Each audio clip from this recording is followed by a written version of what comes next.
the cutting to all the sectors of the recovery plan. According to some, however, there is the risk that there is no specific ownership of this goal, that there should be a person who's called to assess the results and the outcomes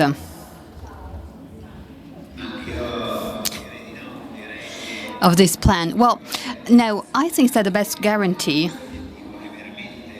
that for this goal is that President Draghi himself, he clearly stated that gender inequality is intolerable for Italy, and therefore President Draghi believes that it is a key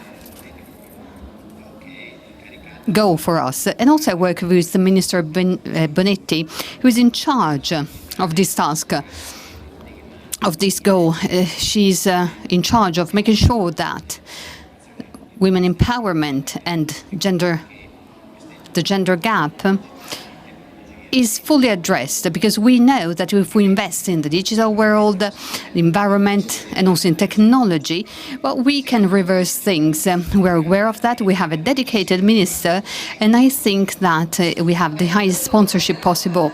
Very well. Well, this encourages us to be hopeful, because we really need to make a huge step forward. We also know that in Italy, despite so much work of awareness raising, despite all the the information that we have acquired, we know that only 30% of students, of young girls and young women and female students, know that they can continue to study those the STEM topics, so mathematics, engineering, technologies, IT. In the UK, for instance, this theme was addressed by giving scholarships to the most promising female students. Probably this is easier in the UK with their curriculum, but what can we do more concretely in Italy to have more than that 30%? Well, probably this is not the solution of the problem. However, these initiatives create a certain appeal. They also somehow advertise the fact if my da fare, che ne so, matematica o fisica o ingegneria o informatica o quello che è, ha vinto una borsa di studio di 7.000 euro, 8.000 euro, quello che è, per pagarsi le spese, eccetera, sicuramente questo già nel giro dei ragazzi fa già impressione. Non è però il solo elemento. Io credo che io sono molto un sostenitore degli approcci misurati, numerici. A me piacerebbe cominciare a dire, cominciamo a vedere, guardare i numeri, guardiamo da quali scuole, per esempio, ci sono poche ragazze che scelgono materie scientifiche, e poi interveniamo aiutando, magari andando a fare campagne, andando a fare presenza. Nel PNRR ci sono fondi per le università per fare, proselitismo nelle scuole superiori. Andiamo a dedicarne una parte di questo, ovviamente, solo alla parte femminile, e poi misuriamo i risultati. Io credo che un po' quello che abbiamo applicato al mondo delle aziende dovrebbe essere applicato anche a questo problema, perché se non lo affrontiamo quando le ragazze hanno 11, 12, 13 anni, poi inevitabilmente avremo una pipeline, un tubo che non butta abbastanza. Poi possiamo parlare tra di noi di dire vogliamo più donne, che ne so io, appunto nel digitale, nell'environment, ma se poi non ci... We apologize, there was a technical problem. So, approach is to encourage, but also we need to measure and push marketing. Also, it is true that female students, they have this percentage of 30%. However, if we look at the end of the curriculum of the course of study, so when they graduate, well, this percentage increases, and it overcomes 40%. So this means that female students love scientific topics. So the ghost of psychobiology, the spectre of psychobiology, has to be fully rejected. No, it is absolutely nonsense. And we have to clearly say to female students that it is not true. Another thing that we have to do with older women aged 25 and 28 years is that we need to provide family support to both girls and boys. Because then there is also another phase in which young women, we're not talking about only those who studied sciences, but they need to know that they can find the right life-career balance. And we are lagging behind also in this. We're doing things, but we need to do more. In fact, you have proposed that to include a sort of pyramid in all the websites of bodies and entities and organizations, so that it was clearly visible what positions were held by women, because we always talk about the top jobs, but probably it's the middle managers that with which we are still lagging behind. I mean, I'm thinking about doing that with the ministry. Of course, we could give the example, but I think that we should all, I do not know how to say this.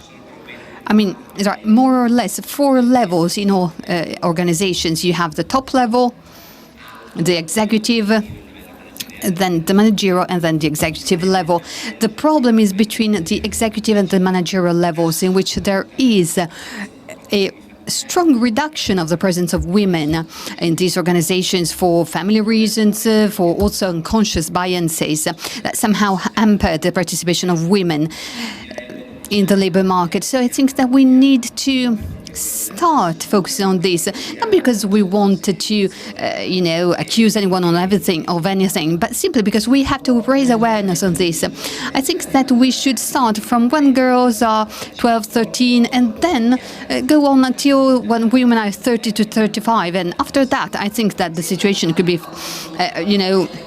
could continue naturally. Well, of course, because these initiatives, these tools, should not simply be seen as maternity supports. For instance, the German reform worked very well, apparently, also, if we look at the data of the latest years. Parents have a couple of months at their availability that the government funds, and these 2 months can be flexibly managed by the father and the mother, but also over time, because maybe there are families that can organize themselves well at the early stage of parenthood, and then so I think that this is strategic, really. Well, of course, I think that a la carte flexibility is absolutely essential, because in a couple, in a family, it is impossible to plan at the general level, for everyone, if it is better to have these funds earlier or late, or whether the woman is better than the man, or vice versa. Maybe the woman works in a small company that has a lot of flexibility. So, I mean, we need to give all the possibility to say, my life is in my own hands, especially when children are very small, and I can make my life compatible with my daily activities. Well, I think that this is the best solution. At times, I've met with the negative reactions of some companies that say we do not have this availability. And I say it is true. That is why we have to give flexibility to the whole family, so one compensates the other, one balances the other. I mean, we can also talk about this. That is why we have to be less prescriptive and more a la carte. Well, it always seems that Italy is somehow scared by changes. We at times prefer to do things as they've always been done. So this type of approach, this type of mentality is quite destabilizing. However, with regards to this, over the past 18 months, we talked about working from home. And for instance, I am concerned by the fact that, for instance, a reader wrote to a blog of the Corriere, and she told me during the lunch break, during the breaks, I can do the washing machine instead of taking a coffee at the machine. Well, I think that it is really a bit, destabilizing, because we fought for many, many years to be on the spot, to be at the workplace, not to stay at home. So how can we prevent home working to be only work at home for women? Well, I was talking about this yesterday with another minister. I do not really support home working. I do not think that it is the right permanent solution. Rather, I believe that there are also huge risks connected to it, not only for what you mentioned for women, who would say, oh, well, yes, oh, good, so during the lunch break I can prepare lunch for someone, I can do the washing, or I can clean the house. Because maybe she would want to go jogging or reading a book, I don't know. But on the other side, I think we have to focus on the opportunities to grow. I mean, we shouldn't hide it. Our country tends to prefer personal styles, consolidated personal styles, which are typically masculine and typically are enacted by older people more than young people. So if we try to exclude the younger group, women, but also men, younger men, I think that what we do is simply that to reconfirm the stereotype, the bias. So it is not true that no one is thinking about it. There are some companies that are putting this really in the spotlight. So I think that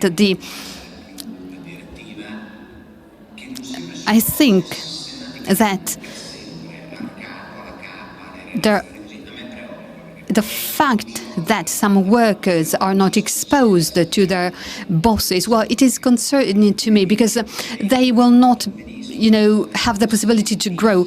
Home working is fine, flexibility is fine, but this should not become a hamper for growing personally, and most especially for women's growth. I totally agree with you. It is a chance, it is a possibility, an opportunity, because technologies offer these possibilities. They give us the possibility to organize ourselves in a revolutionary way. However, we have to continue to be creative, to be more and more visible, to be always be there, to be active at the decision-making level. But with regards to what you were saying, Minister Colao, and the tendency to protect the, let's say, traditional way of doing things, we were all struck by the promotion of this 32-year-old woman as leader of the American antitrust watchdog. In Italy, it would be unthinkable, because she would be considered as having no experience. I mean, she has the right qualifications, but do you think that we will ever get there? Well, this question is a thorny question, because I do not think that in the case of Cannes and the IFCC, the theme is about the gender gap. I think that it is a matter of experience. I think that this is one of the greatest beauties of the greatest things of the American system, because they reward innovation, innovative thinking, non-conventional thinking. Well, in the United States, that is rewarded from a very early stage, whereas in Italy, we have the idea of seniority, of time passing by, of seniority, which is very traditional, let's say. So it is not so much a matter of men and women or gender equality, but it is a matter of recognizing talent, of saying, let us give a chance. I am a privileged, because I mean, of course, at 35, I wouldn't become a CEO in an Italian company in a traditional system. I became CEO at 35 because I worked for an American company located in Italy. But I think that we should focus our assessments not so much on seniority, but rather on the experience. And this also implies giving less importance to relationships. I mean, if you feel at ease with a person, both man and woman, whom you've seen working many times, and if you feel comfortable with the type of work that he or she does, well, fine. I think that we really have to look more at the substance of our choices. I think that we have the time for one last question.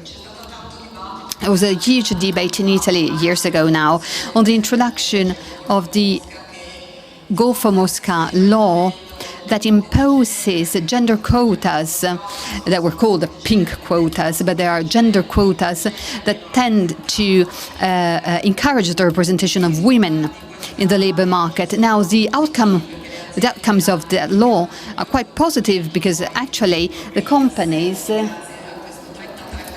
saw that there was an improvement in their operations, in their activities. I would like to know what you think about it, because probably this circuit that was started by this law might come to an end. And I would also like to ask you, what do you think about what we called gender,